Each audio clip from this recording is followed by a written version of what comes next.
Hey, what's up everyone? Okay, I want to go over Dataclay plugin for After Effects. Spoiler alert, I'm not paid or endorsing Dataclay in any way, shape or form. It's just something I've used and I really want to share this experience with you guys. And I want to break down the 3 versions you can use for Templator and kind of clear up a kind of workflows that I found as well. So off we go.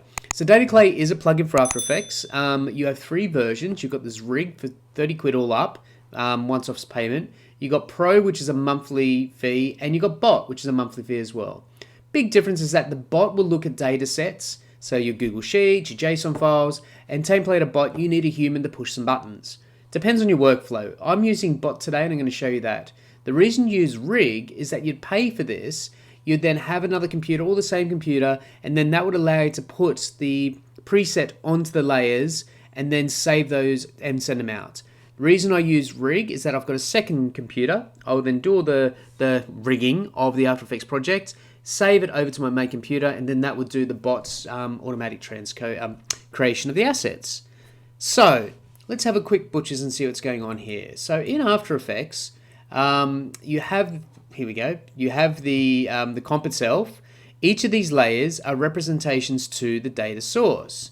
If we jump to our data source over here, each one of these is After Effects project. You've got the output naming, the target, which is the comp, the render status is what's going to trigger it, price, color, and dealer. And in the tabs, I've gone and grabbed each of the dealers in London, and I've got different color version cars, which I've rendered out in Cinema 4D from a model that I got off, I think, Turbo Squid or something of that nature. So where do we set it all up? So in After Effects, you have the data source, and I've gone on my Google, I've authorized it and got it through. I've told it where the media is, which are these stills. I'm telling it where to go to, and what I'm doing here, which is quite cool, is I'm replicating, and I'm not rendering in After Effects. The reason I choose not to render in After Effects is that it doesn't have that many really cool codec options, and Adobe Media is a beast in itself, and that can upload to different locations, you can do audio normalization, and a load of other stuff. So in this case, I'm going to replicate it, and I'm going to send it to Adobe Media Encoder. Over in Adobe Media Encoder, I've set up a watch folder, and the watch folder is going to spit out a high-res MP4, and it's going to send it back to this form here. So that's a kind of set and forget. This one here is allowing me to go, I'm going to look at row 2 to, I'm going to do it to 20. And here's a bit of an interesting one for you guys. Every time you change this interface, hit the save button.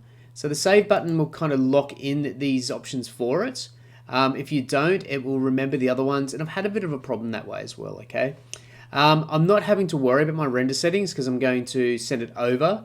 And this is the button that I want to focus on here.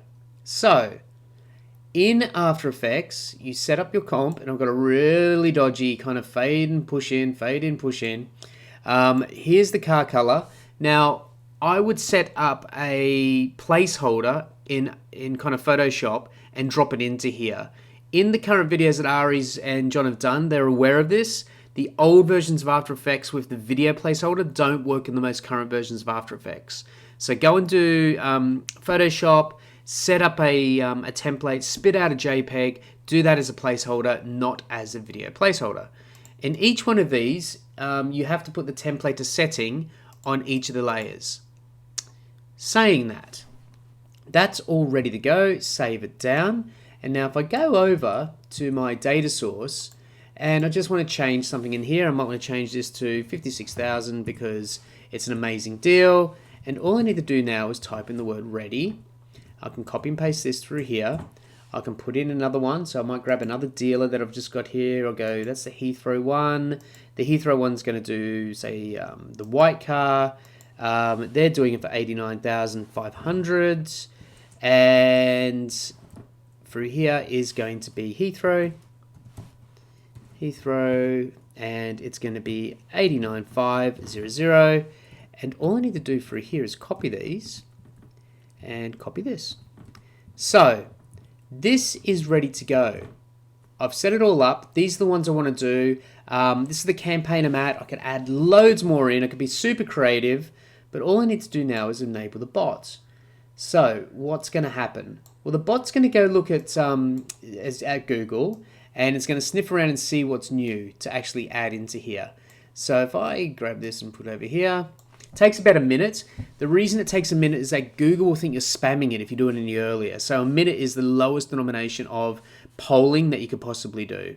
So once this is done, this will then fire up, do the renditions, and we'll go over to the sheet's probably best bet.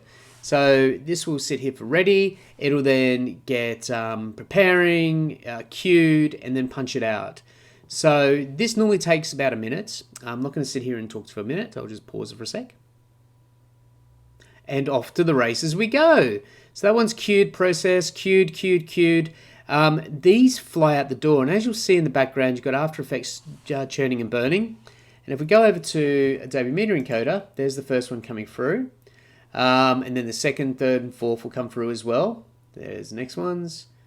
This is only 6 seconds social media. Well, that's easy for you to say. So let's have a look at the output. And there's my cars. So there should be another one coming through. I suspect here it is now. So I've got grey, yellow, and if I look at each of these, it's honoured the real dodgy kind of animation. It's brought across all that data that we wanted, and it allows you to kind of amend on the fly. So if you are a car dealer and you want to get these out the door and you have it already set up, this will allow the people to control their own destiny. So for any particular reason, this dealer in Newcastle is doing a special deal today, and it's only going to be 80 grand to buy a fantastic Tesla. And then I'll come back over here and I'll probably adjust from here, and I'll do this. All I'd need to do is go ready. And once that's hit ready, it'll then poll back through Google Docs. It'll then do a brand new rendition and spit it back out to that folder. Now, what's the throughput on this and what can actually happen? Well, this is on an i7 5-year-old laptop. It's perfectly fine doing this. If you have really meaty, long sequences, then you will need a bigger computer. I get all that. But what this will allow you to do is that you could even put this up into AWS. Now, if you put it on AWS and you have a really beefy instance, you could probably do 1,000 spots an hour if you really wanted to on the one license. The more licenses, the more throughput you have. So this is focused completely on the targeting of people. And we're getting into our lives right now. We're really starting to get addressable and target. This is a really good tool to allow you to do that. So this will keep polling every minute.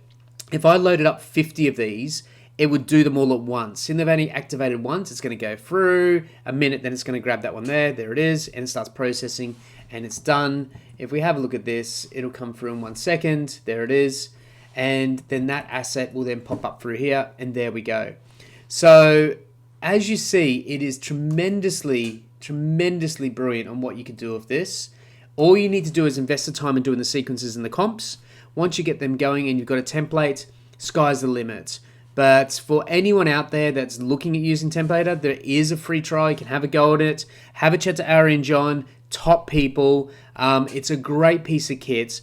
You might have seen years ago, I kind of done a very loose one. What this does that steps up, you can replace your video, your audio, pictures, do your animations. There's so much more to this kit. So if you're doing lots of renditions, absolutely look at this and put it in your toolkit because it's a great piece of kit. And all I can say is it's fantastic. It's helped me out. So guys, that's Dataclay and Templater and After Effects. Hope it helped. I love this piece of tool. So help yourself and get amongst it. As always, enjoy your day.